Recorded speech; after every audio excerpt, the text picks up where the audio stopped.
Okay, so welcome back to our session. So I hope you had the time to reflect on the first two objectives that we have discussed. Now we go to the third part. We'll be discussing ways and processes of achieving disaster resilience.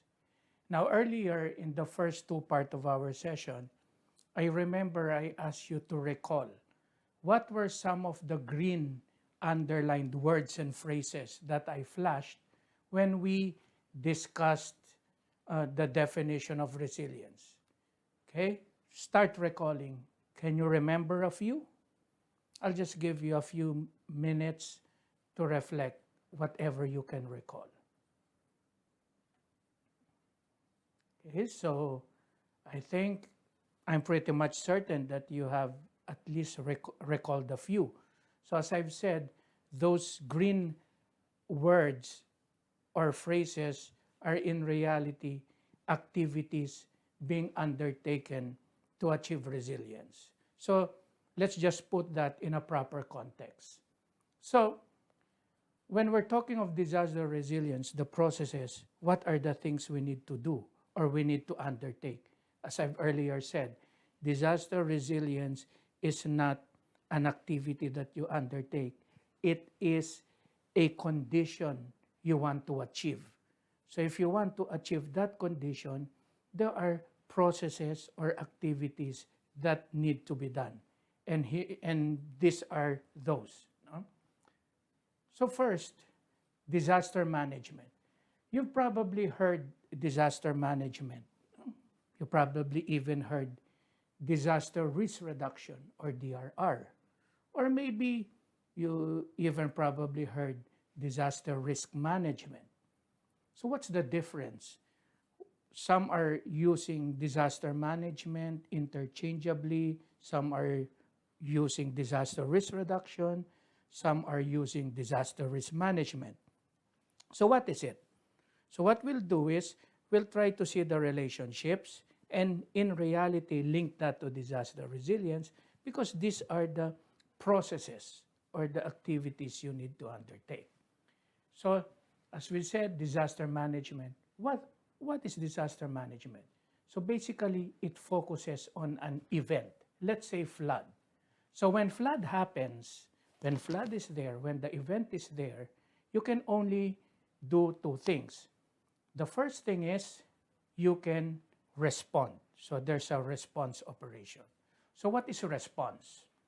Response are actions taken directly before, during, or immediately after the disaster in order to save lives. No?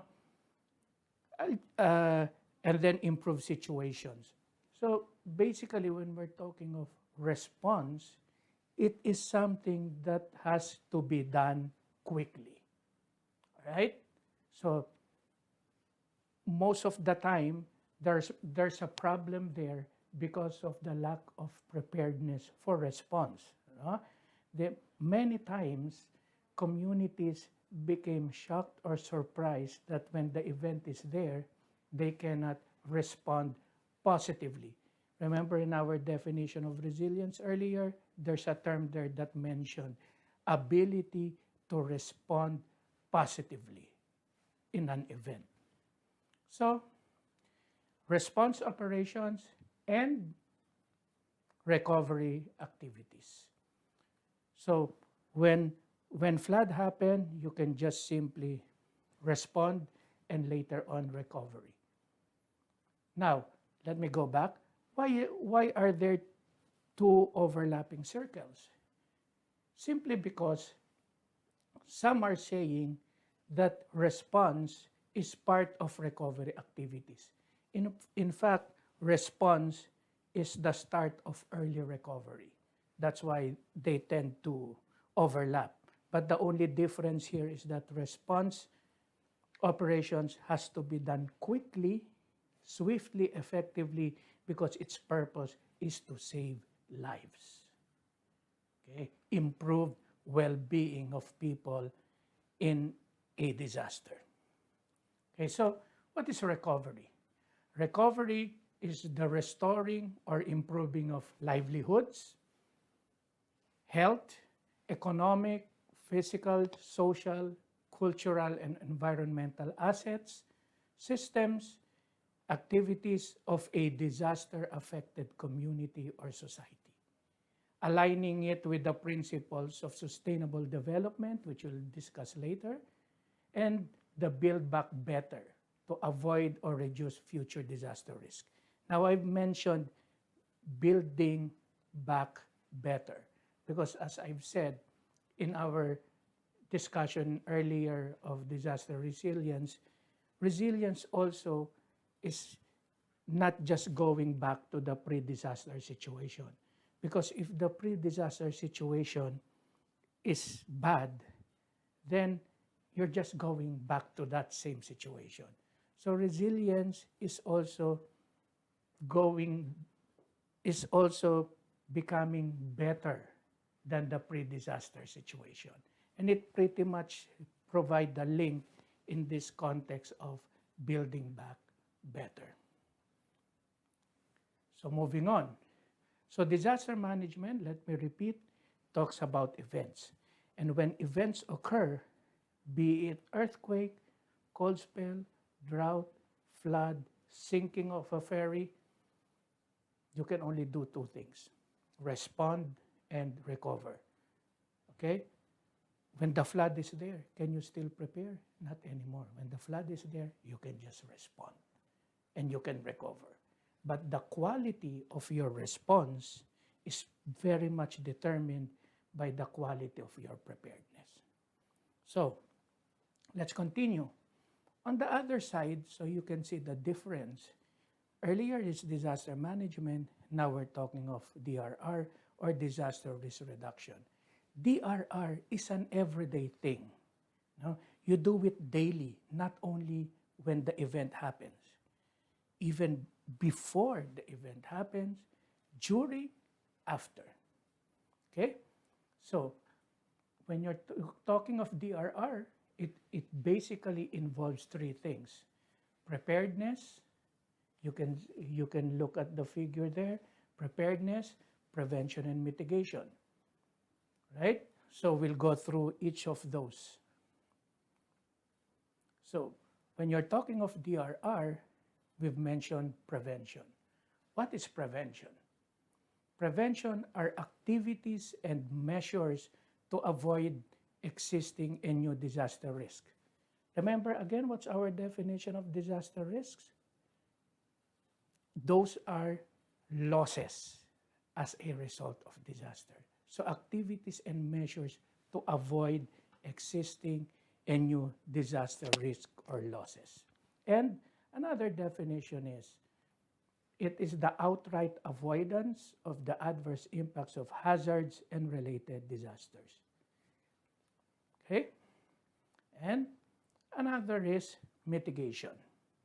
Take note that if you cannot prevent the adverse impact, say for example, if you cannot prevent floods from inundating a farm, a 100-hectare farm, then the best way is to mitigate the impact. Meaning, instead of 100 hectares of farm being inundated, then lessening the impact, it will be good if we can reduce it to 60 to 40. Because there are times that you cannot prevent, but you can mitigate. So mitigating or disaster mitigation is the lessening or limiting of the adverse impacts of hazards and related disasters. So if you will look at the photo that I chose, it's a way of lessening the impact of floods. No? So take note, prevention is the outright avoidance of the impact. But if you cannot prevent it from happening, then at least let's lessen or let's mitigate those impacts. And the last part is what you call preparedness. Now, you will see why there's a overlapping of circle again with disaster risk reduction and with disaster management. This is because you've probably heard the word preparedness for response and recovery. It means that before a disaster happens, before a flood happens, you have to be already prepared for response. Meaning, you know where the people, there's a place for evacuating people. There are already stocks or food prepositioned. There are already people who will be responsible for taking care of the food, of shelter, of health, and all other stuff. These are part of the preparedness for response. And part also of preparedness is doing a recovery plan. How do you build back better? So that's why there's the overlap there of two circles.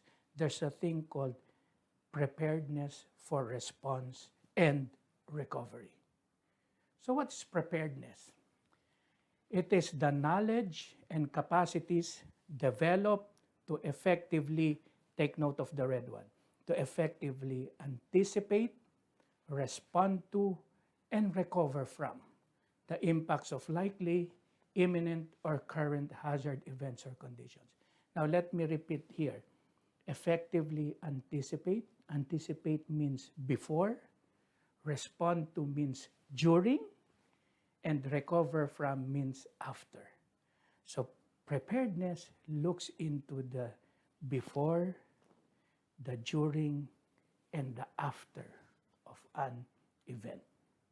All right, so again, very critical in the part of preparedness, if you will see there in the picture, is, I think it's an antenna or a transmitter, but I want to emphasize here that part of preparedness, very important, and I think this will be discussed in the next module, is the early warning system.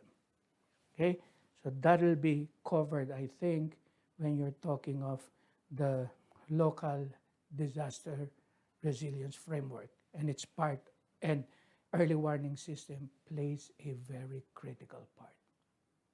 So in essence, we have already disaster management, we already have disaster risk reduction. Now, there's a bigger circle that covers both. And this bigger circle is what we call disaster risk management, or DRM. So what is DRM? DRM is the systematic process of using administrative directives, organizations, and operational skills and capacities. So the red ones are the inputs, are the imperatives, are the things necessary for you to undertake the green, for us to implement strategies, policies, and improved coping capacities in order to lessen the adverse impacts of hazards and the possibility of disaster.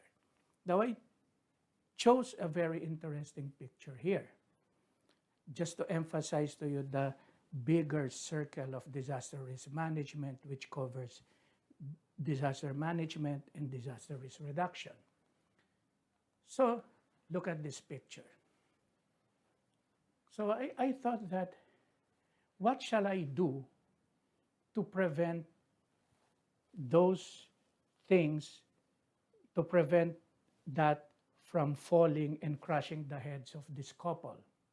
So I thought that, maybe I should put more ropes. Will it prevent those stuff from collapsing and crushing the head of the family? Maybe no.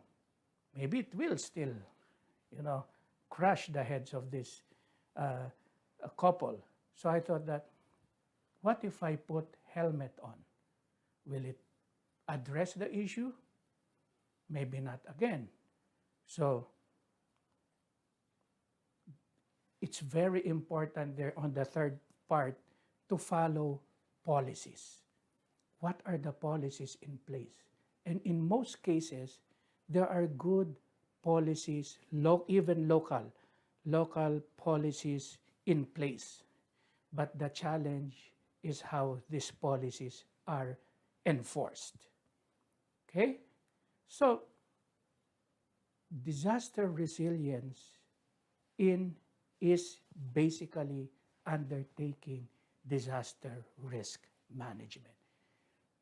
Undertaking disaster risk management facilitates sustainable development and resilience.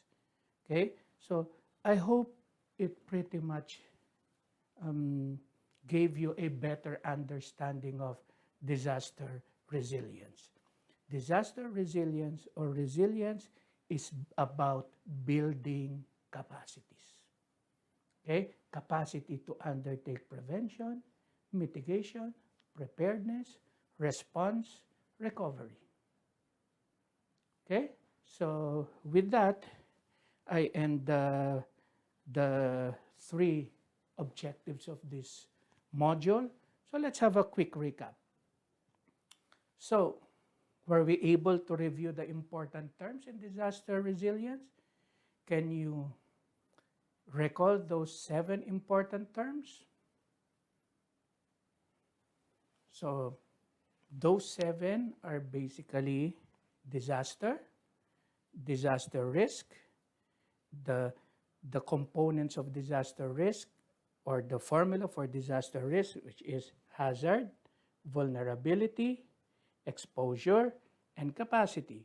And the 7th term we discuss is resilience. So I hope it's pretty much clear to you conceptually. Now, the second objective was, we'll discuss the importance of resilience. So I hope you'll see that from the figures that I have shown you, I hope you were able to appreciate that disaster resilience is an important thing we have to realize. Why? Because looking at the figures, occurrence of hydrometeorological and climatological events would most likely continue to increase. Because of climate change, there will be greater occurrences with even stronger magnitude of these events. So, because disasters, setback development, and inequality and poverty is exacerbated, then the more that we need to pursue disaster resilience. So that's the why. And the last part is, what are the ways and processes for achieving disaster resilience? So what I've shown you are the different relationships. So we're saying that for us to realize or achieve disaster resilience, it's all about building capacities. Again, capacity is the opposite of vulnerability. Remember, as we've earlier defined, if you want to reduce vulnerability, let's increase the capacity. And increasing capacities is part of building resilience. So it's about building capacities in the aspect of preparedness, mitigation, prevention, recovery, and response. So in essence, disaster risk management, and disaster risk management facilitates sustainable development. So that will give you time for reflection. So thank you very much. I hope you learned something from our session. And as I've said earlier in the first part, you have my email. Feel free to send your questions, reflect on it, and then on the 4th or last day of the training, I think there will be a question and answer. And I hope to be able to provide some answers to those questions. So thank you very much and have a fruitful learning.